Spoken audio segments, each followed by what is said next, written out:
Hey everyone, it's Judy Cohen. This is Wake Up Call 497. How's my sound? Okay, good. All right. So I've been thinking about this question, and I'm almost thinking of it as maybe like it's a koan, which is a Zen riddle that a teacher offers a student, and then the student can work with it for a long time, or sometimes students work with them for a whole life. And I hope I'm not offending anyone by calling it a koan, since it's definitely not an actual koan and I'm not a Zen student.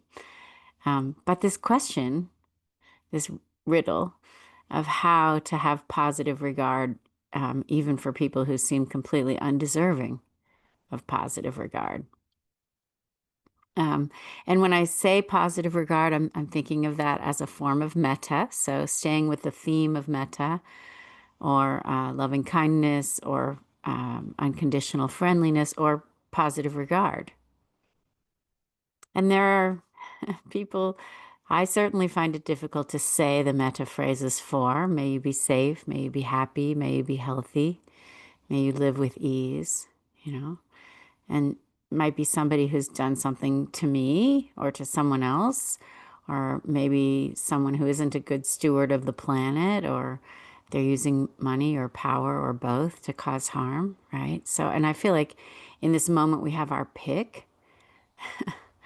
And then I also feel like maybe that's always been the case throughout time. And the first thing that I always have to remind myself, and I think it's good for everybody to remember, is that metta isn't magic. You know, we're not saying the phrases so that that person will be happy or safe or free. We're saying them to condition our own heart or mind, which are the same. And the conditioning is a kind of non-exclusion conditioning. I'm working on not excluding anyone from my heart, even the person taking the worst action in the world, right? I'm working on softening my heart without regard to who's in the room or who's on the planet at the moment. And maybe this sounds like a terrible idea, right? Maybe you know, it sounds ridiculous to you. And I feel like it's a legitimate question. Why would anyone want to soften their heart to someone who's causing harm to other people? But the thing that I can tell you from a little bit of practice so far in this direction, right, is that my heart feels too brittle when I'm excluding people. You know, it feels too brittle or too breakable or too fragile. So when there are people who are inside my heart and people who are outside, it feels surprisingly harder than if there's no distinction. And this has been a really strange thing to discover. So the first moment I realized it, I really knew it in my bones rather than reading about it or hearing another teacher say that it was true, which had happened for a long time, was at the metta retreat that I just sat. We spent several days practicing for ourselves and for our easy or beloved person, and then a friend, and then a stranger, and finally we got to the difficult person on maybe day 7 of the 9 days. And the instruction was to work with someone slightly difficult, not incredibly difficult. So no politicians. And so I thought I'd pick someone fairly close to home, and I picked my ex, my daughter's father. And this ex is only sort of difficult because my daughter is an adult, so we don't have much contact, but there are plenty of difficulties to remember. So he seemed like a good choice. But as I was saying metta for him and wishing him safety and happiness and good health and ease, this really weird thing happened. I suddenly knew, kind of without any doubt at all, that saying the phrases for him and wishing him well-being was no different from saying them for anyone else. You know, no different than saying them for a stranger or a friend, or even for my most beloved person. And when I say no different, it's Not no different in the sense that the phrases were the same or that I experienced similar obstacles or similar ease with the process. It was different than that. It was no different in the sense that there was no difference in my heart between him and my most beloved person. There was no difference at all. And I really can't explain any better than that how it felt, but I will say that I was so surprised that my first impulse was to ask one of the teachers if it was a trick. And I had a moment of adverse reaction of, wait a minute, this man belongs over here and now he's over here. But then I realized, yeah, it is a trick. It's a trick of the heart, or maybe more accurately, a better way to say it, it's a conditioning of the heart. And it's not a conditioning of the heart to have well wishes for each category of people, which is what I always thought metta was about.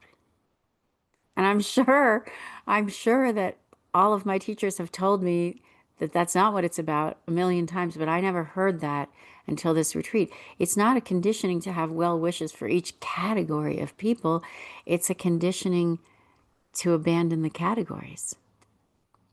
It's a conditioning of the heart to make no distinctions among humans or among other beings or among humans and other beings. No distinctions, meaning seeing that all the supposed differences are insubstantial and they're empty of any meaning, any fire, any content at all. So there's this ancient story about this that I put a brief explanation of in today's note if you saw it. And it's that you're traveling through the forest with a beloved, a friend, a stranger, and a wicked person. So the categories, right? And your group is set upon by bandits, and the bandits demand the sacrifice of one person to let the rest of the group go, right? And the question is, who do you sacrifice? And you could say the wicked person, of course, right? Why not sacrifice the most wicked person of the group, the person who's caused harm to others? It makes sense. Why not sacrifice that person in our lives? Sacrifice them in the sense of, I can't say metta for that person, right? Or you could say, I should be altruistic and sacrifice myself, because our culture kind of suggests that. It kind of invites that, doesn't it? Right? But the answer is no one can be sacrificed. If we sacrifice anyone, we're making distinctions that don't really exist and that are only going to encrust our hearts and make them more brittle and more breakable. And that was the trick at the Metta retreat. So fast forward to the Mindfulness and Law Society conference the week later, and I was listening to James Fox speak. And James he founded and he runs Prison Yoga, which is in a bunch of U.S. states and in other nations. Highly recommend checking out their work. And during his talk, someone asked him, how do you sit and practice with someone who has committed a heinous crime? Because, he's in prison. He's in the prisons. And this is the same question the story asks, right? And the same invitation of metta practice, which is to wonder whether we're allowing some people into our hearts and excluding others, and why. And James Fox was who gave me the words for today's wake-up call title. His answer was positive personal regard. He generates positive personal regard for every single human in every prison he visits. And another way of saying that is he generates metta for everyone, and he sacrifices no one. So, we could each ask ourselves right now, who is it that we feel doesn't deserve our positive regard? Who is it? And maybe it's the other side, right? It's the DA if you're a PD, or vice versa, or it's ICE if you're in immigration, or it's someone in power, or it's your least favorite family member, right? Could be anyone.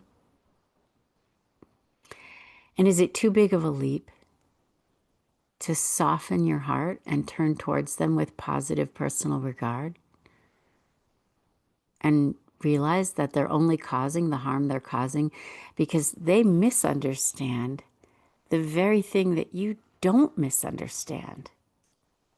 which is that we're not separate. We're not fundamentally different. We're all right here. So, res ipsa, we all belong here. We're here. We belong here. And no one can be sacrificed, because when we sacrifice someone, anyone, it breaks everyone's heart. Is it too big of a leap? Or is it a smaller step than we realize?